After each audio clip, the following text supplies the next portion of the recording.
Olá, eu sou Fabrício Correia e você está sintonizado na TV Tati SBT no programa Conversa de Bastidores, que recebe hoje Dandara Pereira César Leite Gissoni.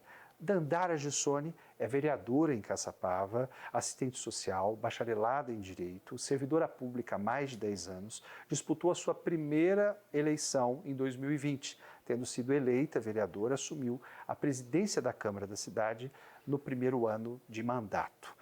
Dandara, é um prazer recebê-la nos nossos estúdios aqui na TV Tati SBT. E eu começo o nosso programa, você que é uma das vozes que ecoa os direitos humanos na região, perguntando como você, uma mulher aguerrida, que durante toda a sua vida combateu as desigualdades sociais, chegou no Parlamento Municipal. Quais foram as suas expectativas e quais foram as suas frustrações nesses primeiros 2 anos de mandato? Obrigada, Fabrício, pela oportunidade de estar aqui. Realmente, as expectativas, quando eu entrei para me candidatar como vereadora, quando começou a surgir esse assédio, essa possibilidade, vem para cá, vamos conversar de partidos, as expectativas era não me acreditar na política em si, mas nas pessoas que fazem a política.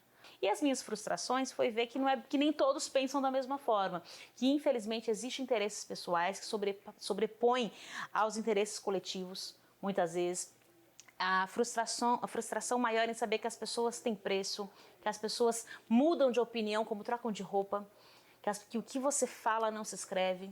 Então, isso é uma frustração muito grande no quesito de lidar com pessoas que estão no poder. Dandara, mas você se preparou para o exercício da causa pública, né? Não só pela sua formação voltada para humanas, mas ao assumir o mandato parlamentar, você atuou de forma bastante efetiva, principalmente no exercício da presidência, já chegar no primeiro mandato na presidência, ou seja, além do seu trabalho de legisladora, de fiscalizadora, gerir uma Câmara Municipal com 10 vereadores.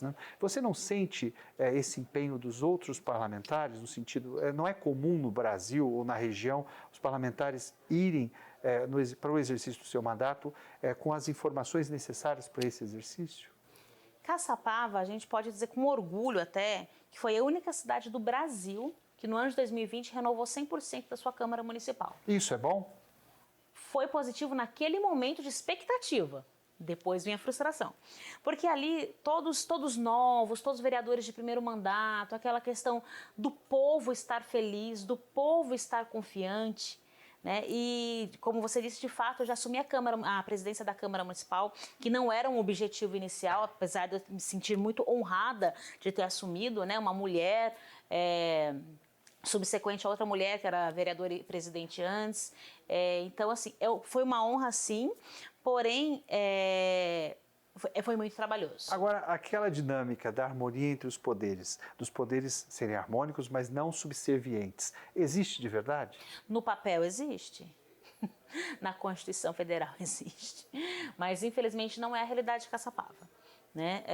Logo no primeiro mês de mandato ali, a nossa prefeita ela já segregou ali vereadores, ela já escolheu ali, não sei como, quais foram os critérios dela, de quem ela queria trazer para si, e segregou sim. Eu não tinha nem um mês de mandato, eu estava proibida de entrar em hospital. Agora, na dinâmica do exercício do mandato, na elaboração de leis, quais foram as suas principais iniciativas que reverberaram além do mandato nesse primeiro biênio? Foi os projetos de lei que eu mais apresentei foi voltado a mulheres, voltado à questão das mulheres, do acolhimento a mulheres, da gente ter dados na nossa cidade, que nós não temos isso em relação à violência com mulheres, empreendedorismo voltado às mulheres. Quem são as mulheres de Caçapava? Então eu fiz uma lei, um dossiê que chama Dossiê das Mulheres, que é um pacote de leis que veio de iniciativa da Marielle Franco, para a gente traçar o perfil da mulher caçapavense. Quem é a mulher de Caçapava hoje? Quem é a mulher que sofre violência em Caçapava hoje? Quem é a mulher que está trabalhando hoje? Quem é a mulher que está sofrendo violência hoje? Porque através de dados, eu falo isso que eu tenho na condição de professora que sou, eu gosto de trabalhar com estatísticas, eu gosto de trabalhar com números e mostrar o porquê que a gente tem que falar de mulheres. Porque através de dados a gente pode estar buscando projetos de lei, buscando emendas parlamentares, buscando soluções e parcerias. Dandara, eu preciso tocar nesse assunto, até porque você, como eu disse anteriormente, no início dessa entrevista, é uma das principais vozes em prol dos direitos humanos nos parlamentos regionais.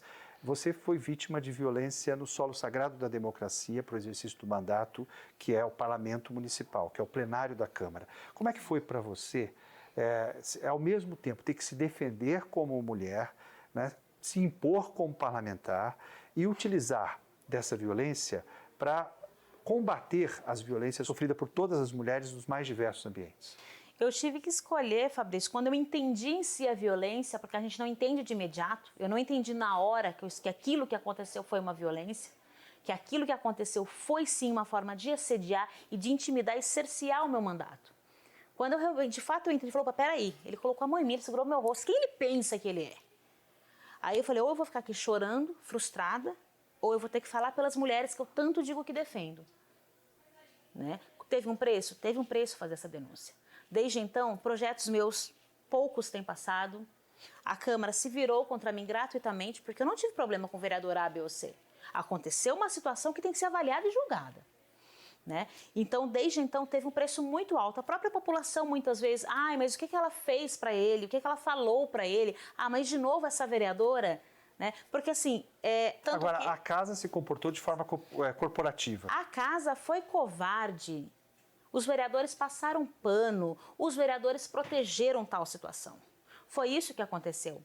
A ponto de o meu colega, que por sinal foi indiciado pela Polícia Federal, dizer que na verdade ele não quis me intimidar, ele só foi olhar uma espinha. E eu falei, gente, a Casa de Leis, a comissão processante, composta por 3 vereadores, Ia Lopes, Thelma, uma mulher, e o Maicon, fazer um documento, fazer um relatório, assinarem dizendo que ele só precisava retirar algo do meu rosto e que existia liberdade entre as partes e que tocar no rosto não configura assédio, nem tampouco violência política. Eu falei, o que é isso? É uma violência de novo, mas não só contra a Dandara. Agora, Dandara, nós mulheres. Passamos por uma situação na Assembleia Legislativa de São Paulo, né, da deputada estadual Isa Pena, que foi assediada por um outro parlamentar, e a partir de então, ela, além da violência sofrida, ela passou a ter praticamente alguns sintomas, né, de depressão, de ansiedade generalizada, de ter que conviver naquele espaço. Ela tentou mudar, inclusive, o exercício para a Câmara Federal, para não estar diariamente com o agressor. Você sentiu esses sintomas e você sente isso hoje, no dia a dia? Senti e sinto. Sou solidária à Isa também, porque antes da Isa, tantas e tantas mulheres sofreram violência dentro da política, mas as mulheres não denunciam. E hoje nós temos uma lei que protege a mulher candidata, nós temos uma lei que protege a mulher eleita. A partir de 2021, precisou passar 90 anos da conquista do voto feminino para ter uma lei que protege as mulheres no parlamento, para ter uma lei para dizer, olha, você não pode segurar o rosto da amiguinha, não. Você não pode desligar o microfone da vereadora, não. Você não pode passar a mão nos seios da vereadora, não, como fizeram com a Isa. Então, precisou uma lei federal para falar, olha, não pode. Porque, então, normal. Nós vamos para um rápido intervalo comercial e eu volto em seguida com a vereadora Dandara Gissoni.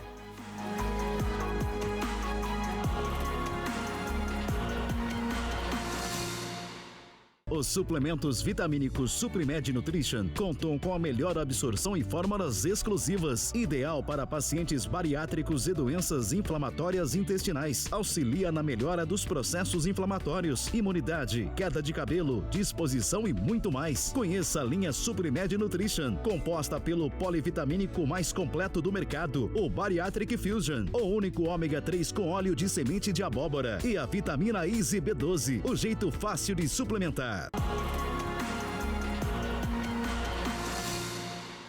De volta com o programa Conversa de Bastidores, aqui na TV Tati SBT, que hoje recebe a vereadora de Caçapava, Dandara Gissoni. Dandara, mudança de governo estadual, nós temos agora o Tarcísio de Freitas à frente do governo de São Paulo, que tem como vice Felício Ramute, que foi prefeito de São José dos Campos, ou seja, um representante da região no Palácio dos Bandeirantes. Você acha que essa representação, ela amplia as possibilidades de uma nova dinâmica na política regional? Sim, para o Vale do Paraíba, sim. Ainda mais com o governador que anunciou o endereço de São José dos Campos, que é do lado de Caçapava, no Vale do Paraíba. Então, as perspectivas, sim. Nosso vice-governador Felício, que é super acessível também, inclusive vou estar com ele nos próximos dias numa reunião. eu creio que vai ter um olhar voltado à região do Vale, sim. Você sentiu um distanciamento do governo Dória com os municípios, já que você exerceu o mandato Sim. durante esse governo? Senti, a ponto da nossa prefeita, que era de um partido, migrar para o PSDB para poder trazer mais recursos para a nossa cidade. Ou seja, vem comigo que a cidade terá os recursos que são do governo, que vem do nosso bolso, dos nossos impostos. Então, eu senti muito isso. Quando eu vi a quantidade de prefeitos, não só a nossa prefeita em Caçapava, mas outros prefeitos do estado de São Paulo, migrando para o PSDB e sim, levando recursos para a cidade. Mas espera aí, os recursos têm que ir para todas as cidades, é impostos do povo de São Paulo.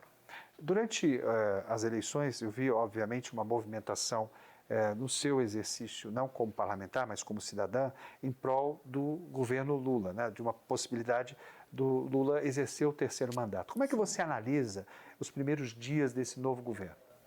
Olha, eu estou muito confiante, tá, no nosso presidente Lula, fiz campanha sim, acredito nas propostas, acredito no que ele fez no passado, né? E eu quero isso, eu quero que as pessoas voltem a frequentar uma faculdade de fato, eu quero que as pessoas tenham oportunidades de emprego, quebrar essa questão da informalidade, que muitas romantizam. Tenho certeza que muitas pessoas que são chamadas de microempreendedores e de fato são, preferiam 1000 vezes estar com uma carteira assinada. Então, eu sinto de forma bem positiva as intenções do presidente. Claro que estaremos aqui para criticá-lo também. Como é que você vê a indicação do novo ministro dos Direitos Humanos, o Silvio Dias, né? E toda essa composição múltipla e plural do Ministério? Um ministério plural, como você disse, a diversidade está presente ali, não só com o professor Silvio nos Direitos Humanos, mas a Aniele representando ali a igualdade racial, Sônia Guajajara, dos Ministérios dos Povos Indígenas. Então, assim, eu vejo de forma muito positiva, sim. É isso que nós precisamos, porque o Brasil ele é plural. É um país continental, né? Com uma matiz diversa. Né? Sim. E, Dandara, nesse retorno do ano legislativo em Caçapava, quais são as suas projeções para o exercício legislativo agora em 2023? Com certeza, continuar aí no meu trabalho de fiscalização, de denúncias, né, já que as indicações não são atendidas, infelizmente. Eu sempre deixo bem claro e deixo para você, povo de Caçapava que está assistindo, quando a prefeita ignora um ofício, ignora uma indicação oficial vindo desta vereadora, não está ignorando a Dandara, está ignorando o povo de Caçapava que procura essa vereadora para falar de uma estrada, para falar das condições do hospital, para falar da situação dos servidores públicos, e todas as indicações dessa vereadora vêm sendo ignoradas constantemente, descaradamente. Nós temos um quadro chamado Vai e Vem, onde eu faço uma pergunta rápida e você me responde de forma afirmativa. Vamos lá? Vamos ver? Uma alegria como vereadora. Representar de fato as pautas progressistas na cidade de Caçapava. Um desafio como assistente social. O desmonte das políticas sociais dos últimos anos. Uma barreira que precisa ser superada na política. O jeitinho brasileiro. Procura o político que ele consegue, que ele faz. Mudei de opinião sobre... Eu não mudei de opinião, mas eu vejo que não era bem assim como eu achava que era. Por exemplo, eu tenho um respeito mútuo pela voz do povo. Eu escuto o povo. E eu vejo que não é bem assim. Tem gente que não se importa se uma Câmara está cheia de pessoas gritando contra um projeto, se tem manifestos contra tal projeto, votam e não importa se o povo vai gostar ou não. Então isso... Um caminho para Caçapava. Deixar os interesses pessoais de lado e olhar pelo povo, olhar pela periferia, olhar para os trabalhadores. Esse foi o nosso Conversa de Bastidores de hoje, que recebeu a vereadora Dandara Gissoni de Caçapava. Eu volto no próximo programa com mais bastidores da política para você aqui na telinha da TV Tati SBT.